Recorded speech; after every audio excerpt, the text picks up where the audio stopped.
You guys are alone in the mess hall of the Mrs. Egg. What do you want to do with your day?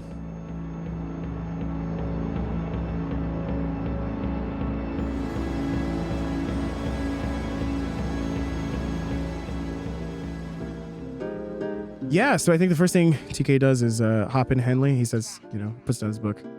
Goes back to his room, puts down his book, says goodbye to everybody, puts on some lo-fi chill beats because he's trying to chill out today. Gets into Henley and puts in the supply store that he goes to, which is in the Lower East Side.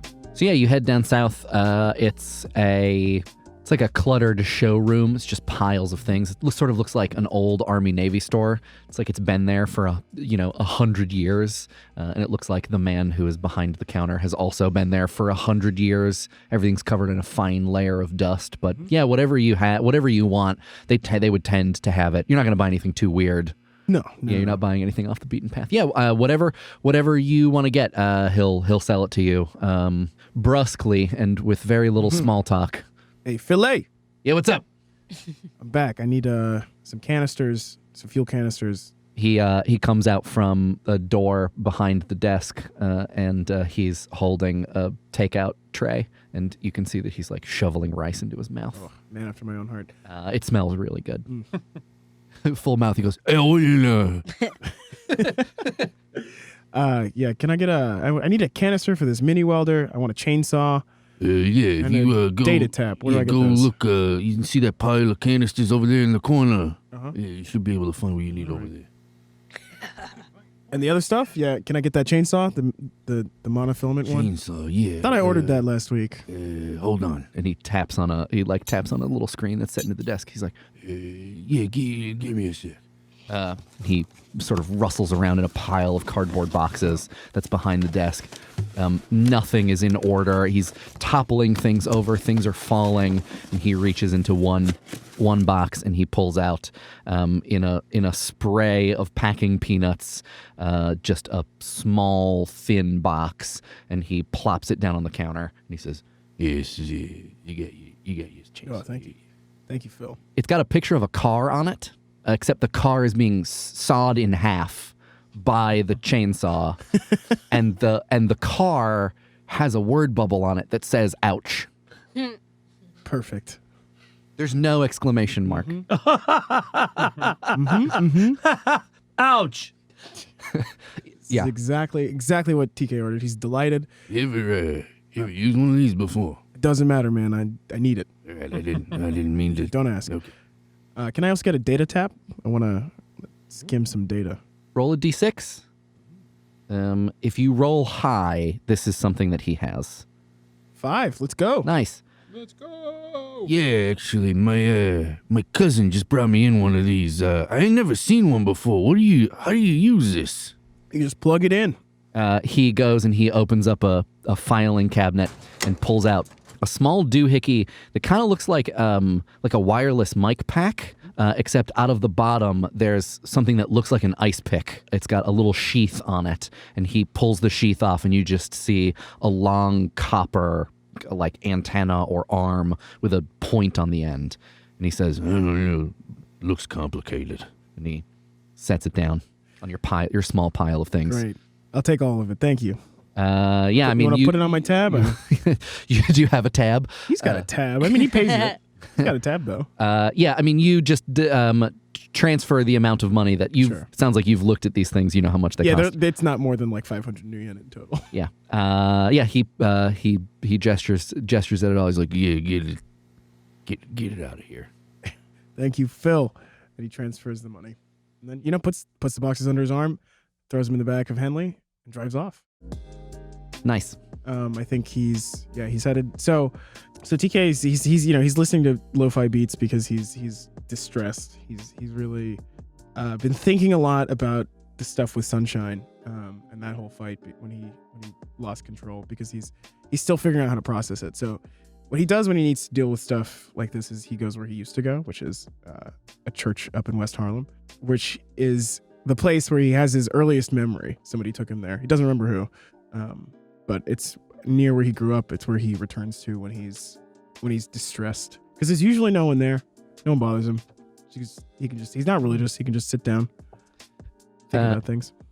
Should we, this is an honest question, should we take this opportunity to talk about how it is religion works in New York City in 2101? Sure. Or do we just want to go to the church?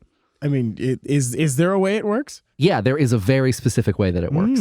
I mean, I guess there's magic now and like shamans and gods and stuff. Yeah.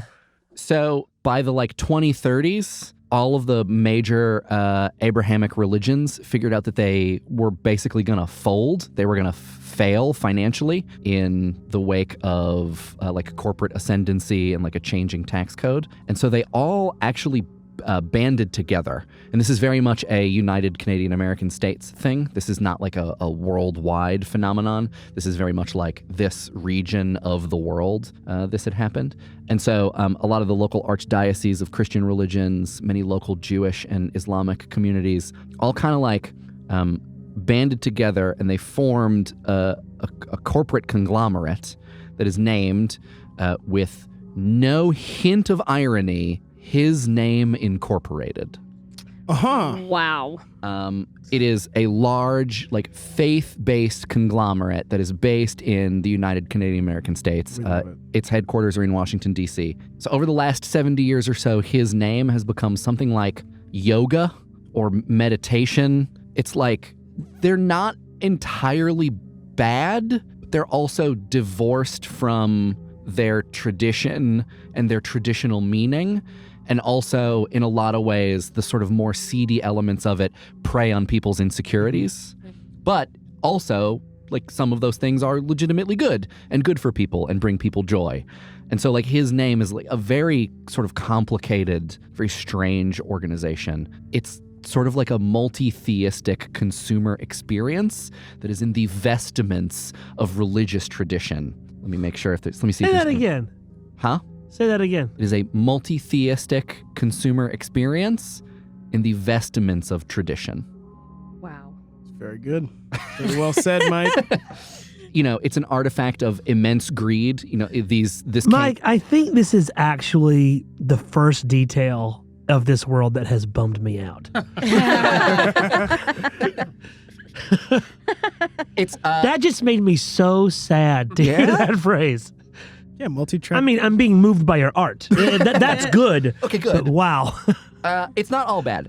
Shut the fuck up. I said I was upfront about this. It's a complicated thing. Because it was born of greed, right? All of the leaders of all of these local religions figured out that corporate ascendancy meant that they were not going to be able to sway the tax code. They weren't going to be able to get the donations that they wanted. And so they banded together in order to play the corporate game. And so this is something that exists in order to prey on people's insecurities. But His Name also does have branches and even some small kiosks all across the city that provide life coaching services, therapy sessions. Many of the churches preach a vaguely Abrahamic code of ethics at weekly community meetings that you can go into after paying a small fee. There is often a financial counselor on staff, and there is also a 24-hour helpline that most of them run at the cost of $1 per minute. Most churches are also sanctuaries, both legally and practically. They are open to all, 24 hours a day, 7 days a week, as long as they're not currently having a community meeting or a class. And when you go in, you are free to basically take advantage of any of the things that are out. If there's if there's food, if there's resources, if there's hobby materials, you're allowed to just basically use whatever you want. But also, thanks to corporate sovereignty and extraterritoriality, the NYPD Incorporated and, in theory, all other corporate security forces are not allowed to step foot into any His Name branches unless they have a warrant that is issued by a judge that sits on the New York Supreme Court. And this makes His Name it's an organization that courts a lot of controversy, and they kind of dig it. And it's part of their advertising and PR campaign that they sort of cast themselves in this vaguely libertarian language. Like they're a sanctuary, if you're in trouble, you can come here, you're going to be safe. There's a lot of language about freedom and about community and about helping one another and about but also being your own person and staying, getting away from the long arm of the law and authority and all this other stuff.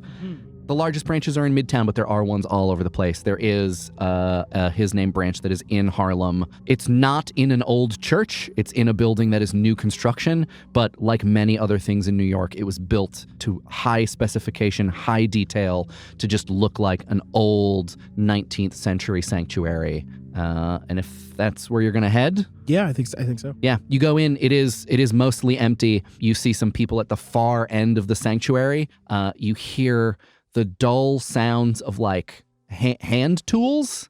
And if you look, you can see a couple people in long, dark smocks using hand planes and planing what look like doors.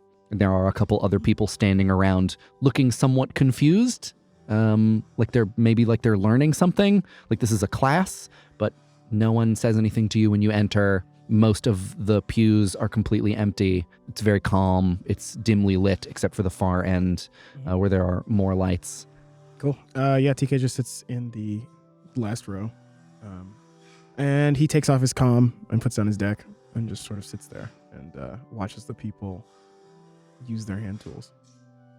Yeah, you hear, it's like the distant, slightly reverberant sounds of a hand plane. There's dull murmuring as one of the people in one of those dark smocks. They also have a very long beard, points at something, and then someone who looks much more modern, someone who just looks like they walked in off the street, mouths a couple words, you can't hear what they're saying. Yeah, but I mean, TK's just sitting there sort of taking it in. He's trying to still himself. And it's like this is the closest he gets to meditation. I think he's waiting for something, but he doesn't know exactly what it is. I think he's just sitting there, thinking about the fight. Like he's thinking through the images from the beginning all the way through the end. And I think he's thinking about there's a blank spot in his memory, and he's trying to remember what happened before he came to and saw Luxe. So he's just sitting there, and I think he just sits there for like an hour just watching this stuff happen.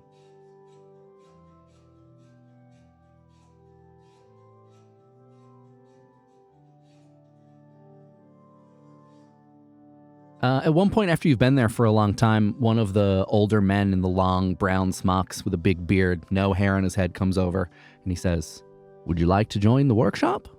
What are you guys doing? Just planing some doors. It's a very meditative activity. Sure, why not? Straightening out some wood. Making it flat. Yeah, let's do it. TK's not very familiar with wood, but he does like learning. It is. Yeah. These are good ones. Pine boards. Where did you get pine? It's 2101. Oh, we come from a small community up north. We grow our own trees. It's nice. And he starts telling you all of these details about their genetically modified pine trees. Cute. As he walks away from you. You look down and you see that he's not wearing any shoes. And yeah, you go over and there are a bunch of wood shavings on the ground, and there are all of these large, door shapes being made slightly smaller, bit by bit by bit. There's two other people who are there. Looks like a young couple just hanging out, like watching these there's three older men that are just planing things and talking about the tools and talking about the wood. And there's big pieces of board up on sawhorses, and he just hands you a hand plane. Yeah, I think TK rolls up his sleeves and just starts planing. It comes, roll agility. All right. When he hands you the hand plane, it has that feeling of a tool that is exactly the right weight. Indeed. And has been used so much that you know immediately how to hold it. Yeah. You know what I'm talking about, right? Yeah. TK just glitched the roll. Oh no! Look, no. I mean, I don't want to jump ahead, but I suspect all is forgiven. You like really put some force into it.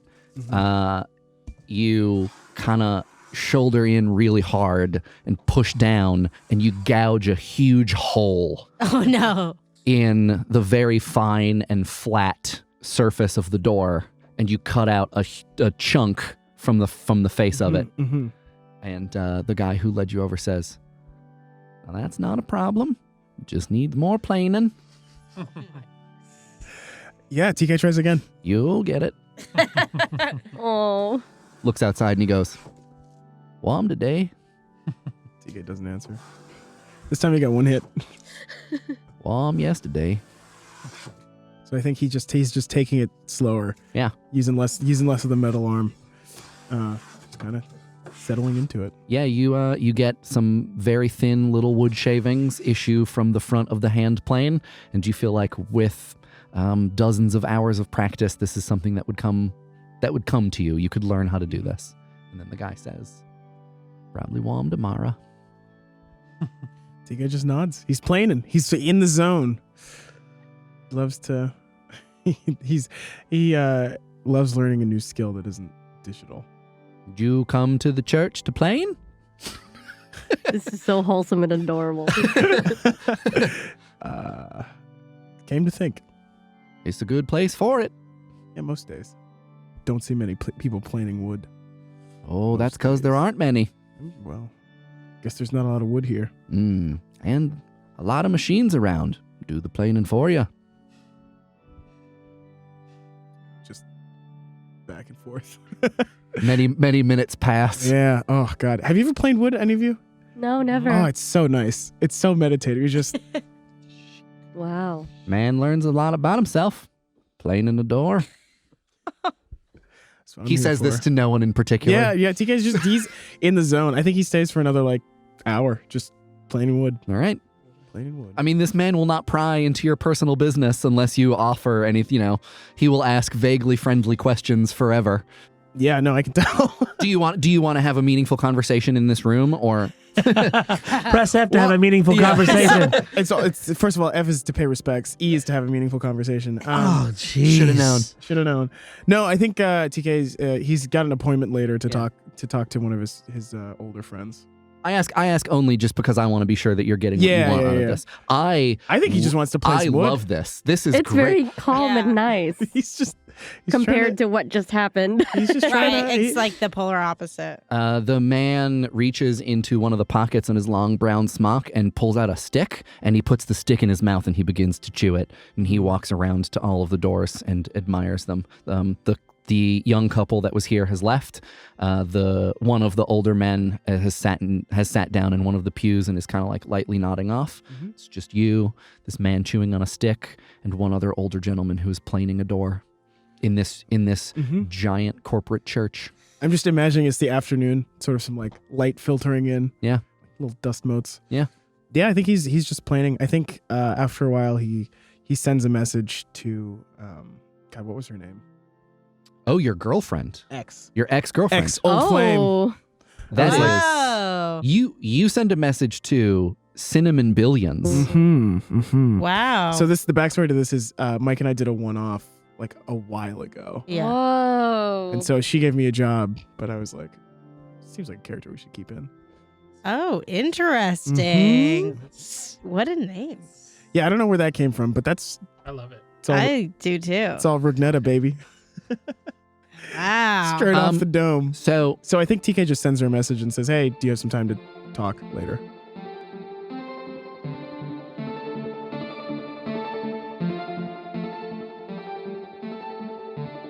Hey, what's up? It's your boy, Bijan Steven, who also plays TK, who you were just listening to just a second ago. Can you believe that? Technology is amazing. I have 2 pieces of news for you. First, I bought a bike. His name is Henley. So Henley does exist IRL. Yes. Second, you should subscribe to our Patreon, because that's the thing that keeps the show going. You get a bunch of cool things like access to our Discord, which is poppin' with fan art and cool people. You also get access to Fun Chatty, a totally separate podcast for free, We also do a bunch of one-offs and streams and all kinds of good stuff just for our patrons. You should come join us. We're fun, I promise.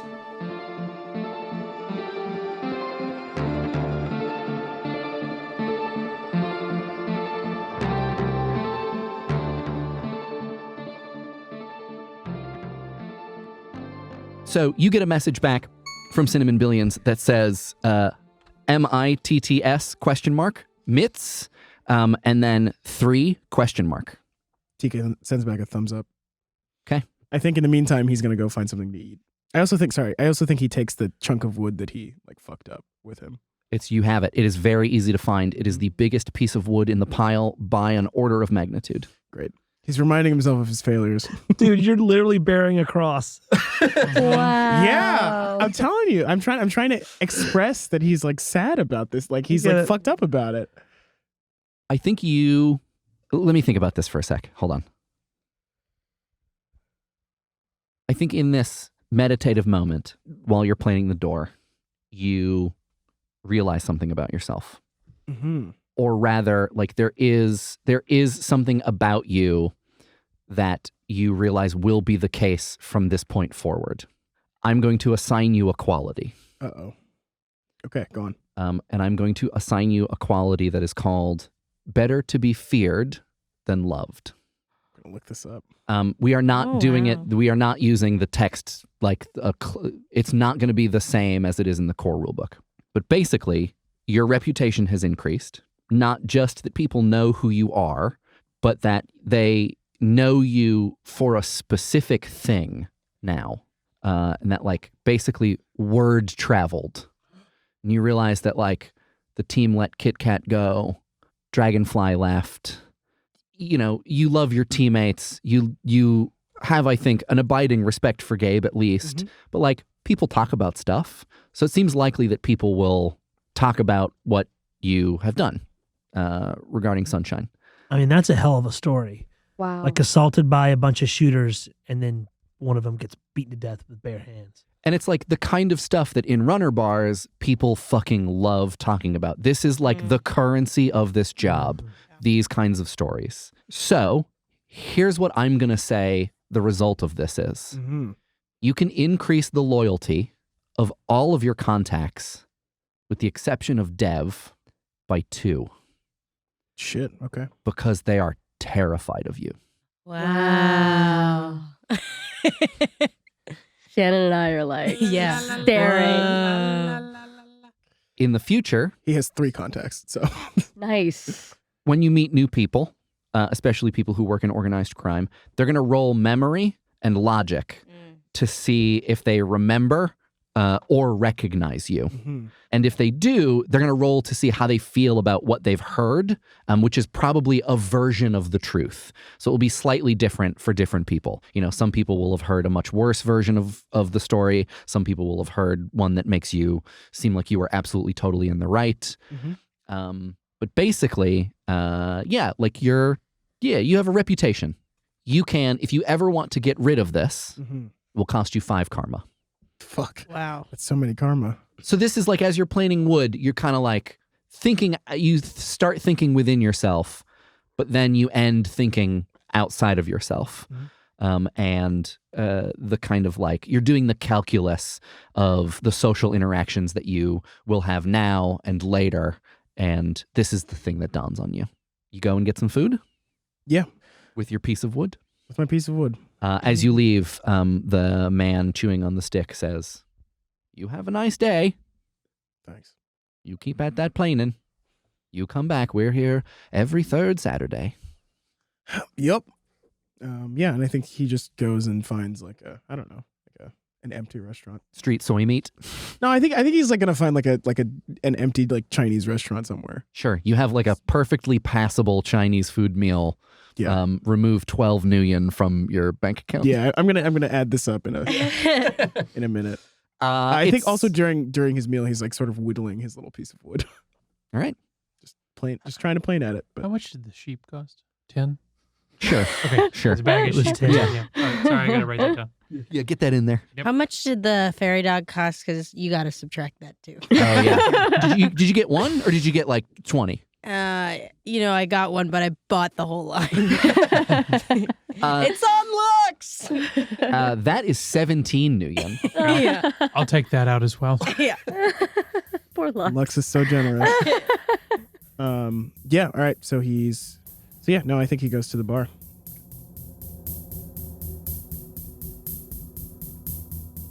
All right, yeah. So Mitz is also in Harlem. It's not too far from where you are. It is on the 3rd floor of a building that has been very recently renovated. It's a very high class looking, detailed renovation. There's been a lot of facade work to make it look like it is an old, very high class, almost tenement building, sort of like historical revival, except for the 3rd floor where Mitz is. He's somehow managed to find a loophole where they didn't touch any of the square footage that he owns. And so there's beautiful brickwork that abuts old, crumbling, needs to be repointed brick with these crumbling white windows. You can see it from the street. There's a big old neon sign that just says Mitz and it's blinking, MITTS. And you go up, you walk up the stairs, and when you get in, Mitz is this cavernous bar. The ceiling's very high. It's very long and wide, and there's a bar there's a bar to the left-hand side, and the bar is low. It is probably waist height, if not slightly shorter, and standing behind it is Mitz, who is a dwarf. He is standing comfortably behind it, wiping it down with a rag, and there are short little stools in front of it. You can see in the far, far back of the bar, there is a boxing ring, and one side of the boxing ring has had the ropes removed. And there's a small staircase that leads up to it, and on the ring, there are a couple old chairs and tables, and it's mostly empty. There are a couple people sitting at tables off to the right, looking at their comms, reading a book, taking notes, just sort of sitting there. And sitting at one of the small squat stools, you also see a very familiar figure, a big round poof of curly red hair, the back of a black blazer, and long sort of it's not pleather, but what is that shiny pant fabric? Vinyl? Yeah, long vinyl pants and long, tall, bright white high heels. And you would know that this is your ex-partner, Cinnamon Billions. She's got a tall, very pale soy brew in front of her, and she does not turn around when you walk in. But Mitz is there, and he sees you walk in. Yeah, I think. Oh, hey, slugger, come here, come here. He comes out from behind the bar. He's got a perfectly round, flat, squash nose, cauliflower ears, and a Charles Darwin forehead and eyebrow ridge. Love it. This is a head, if you punched it, would shatter your forearm.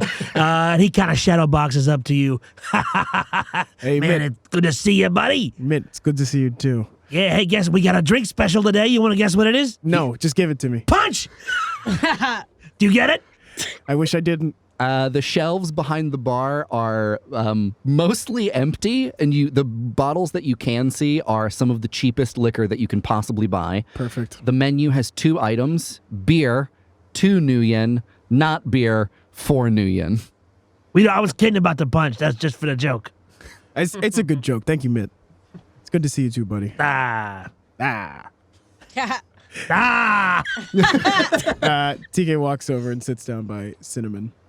She has not turned around, though she has heard this entire interaction, and she just says, sort of side-eyeing you a little bit, "What's up?"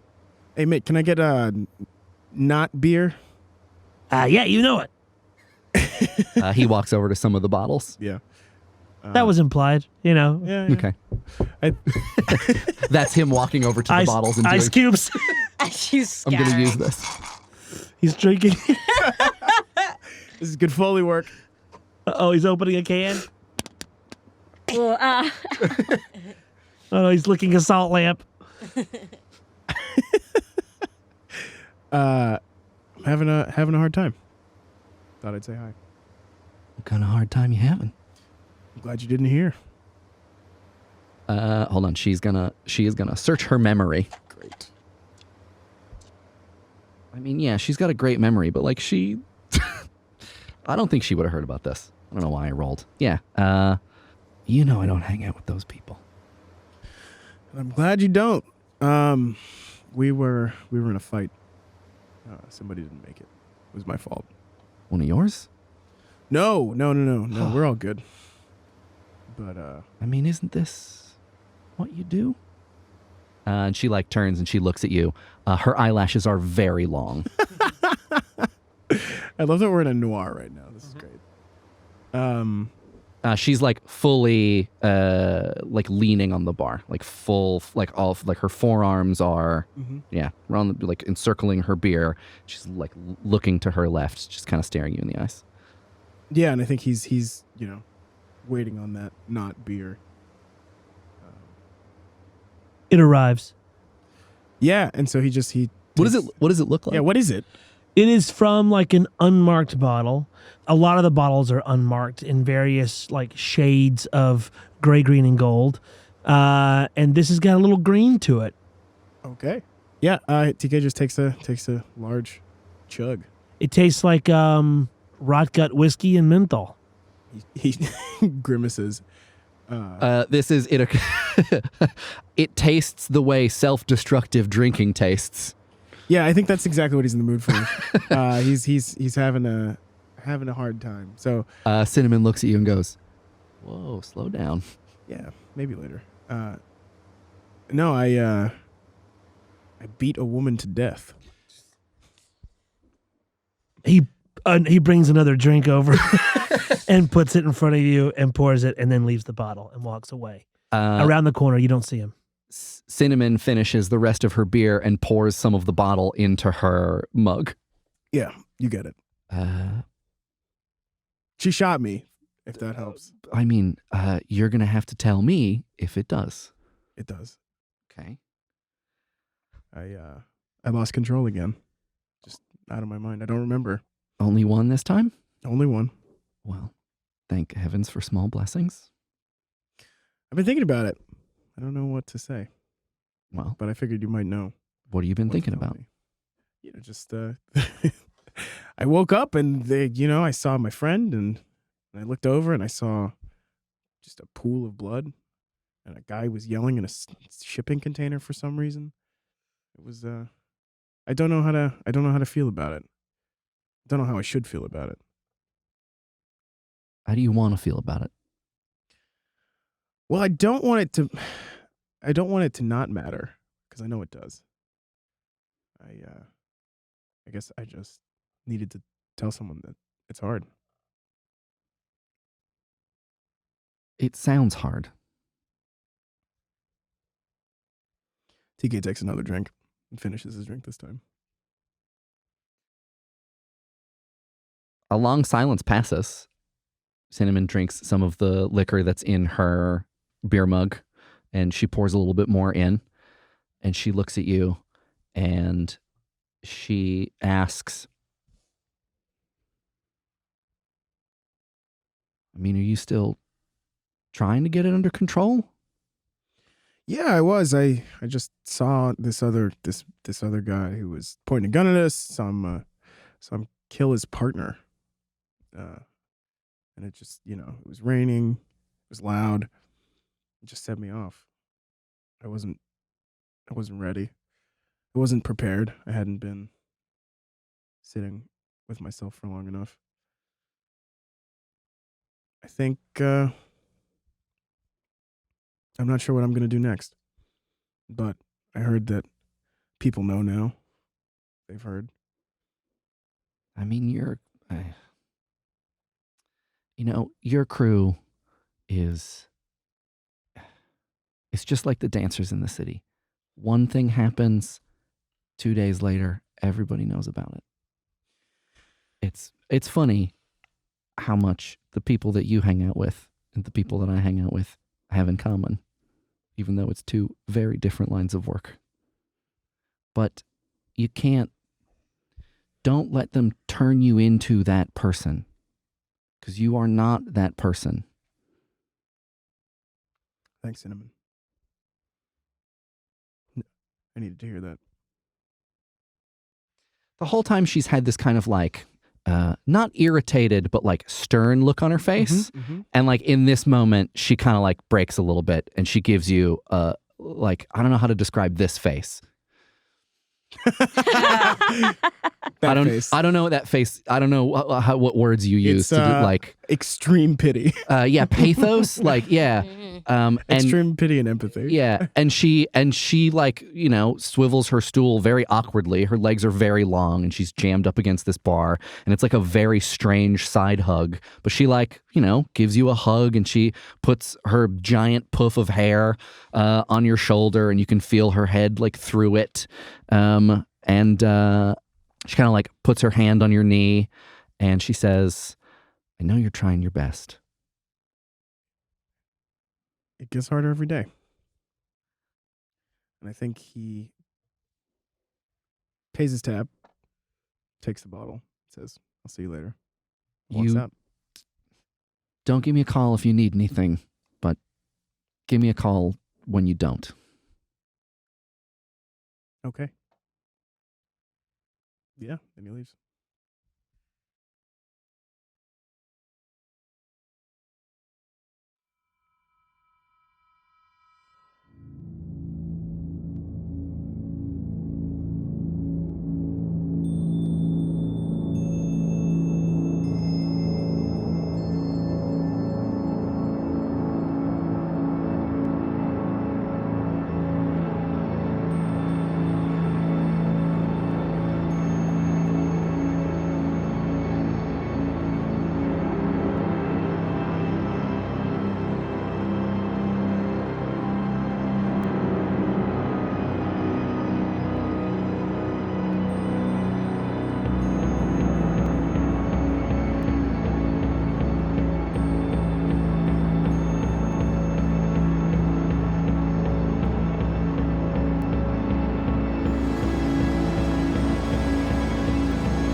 You are now leaving Fun City. The team's day off will continue tomorrow morning with Viv. Thanks for listening. If you want to support the show, get access to bonus one-off episodes, our bi-weekly post-episode chat show Fun Chatty, and our Discord, head on over to patreon.com/Fun City Ventures.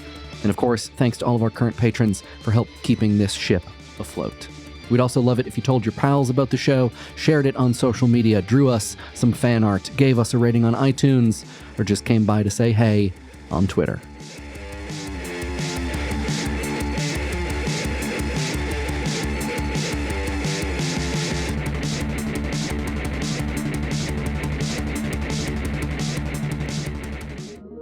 I'm Bijan Steven, and I am TK. You can find me online at Bijan Steven on Twitter, which is BIJANSTEPHEN, or on Instagram, and you should just Google that. I'm Jen De La Vega. I am Viv. You can find me online at Randwiches. That's the word sandwiches, but just replace the S with an R. This is Nick Guercio. I play Luxe. You can find me on Twitter at NGUERSH and Instagram at NGuercio, GUERCIO. This is Shannon Odell. I play Lash Goodbog. You can find me on Instagram and Twitter at Shodell, SHODELL. This is Taylor Moore, and I play all the bad boys. I'm at Taylor.biz. My name is Mike Rugnetta. I am your GM. You can find me on Twitter and Instagram at Mike Rugnetta. You can find the show on Twitter and Instagram at Fun City Ventures. Fun City was recorded at Fortunate Horse in beautiful Greenpoint, Brooklyn. It was produced, edited, and sound designed by me, Mike Rugnetta. Pixlriffs is an expert door planer. Fun City's music is by Sam Tyndall, except for the lo-fi beats this episode. Those were CC BY licensed from Aruka Beats. Our art is by Tess Stone. Our Discord mods are Olivia Goulin, Kit, and Kestrel, and the voice of Artemis is Molly Templeton.